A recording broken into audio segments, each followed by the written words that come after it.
అందరికీ నమస్కారం. ఉగాది రోజు ఏం చేయాలి? ఉదయం స్నానం. మొట్టమొదట నూనె రాసుకుని స్నానం చేయడం అనేది చాలా శుభం. ఇల్లు అలంకరణ. మామిడి ఆకులతో తోరణాలు కట్టాలి. అలాగే అందమైన ముగ్గులు వేయాలి. దేవుడికి పూజ. ఇంట్లో పూజ చేసి కొత్త సంవత్సరం శుభాలు కలగాలని కోరుకోవాలి.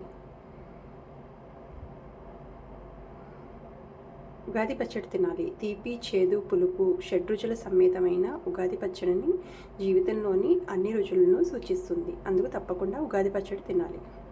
పంచాంగ శ్రవణం. ఈ సంవత్సరానికి సంబంధించిన ఫలితాలు ఏమిటి అనేది మనకు పంచాంగ శ్రవణంలో తెలుస్తుంది. కాబట్టి తప్పకుండా ఫలితాలను వినాలి.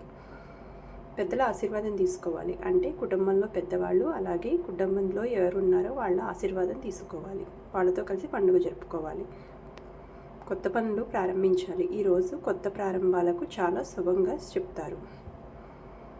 సర్వేజన సుఖినో భవంతు. Thank you so much for watching. Please subscribe my channel. Thank you.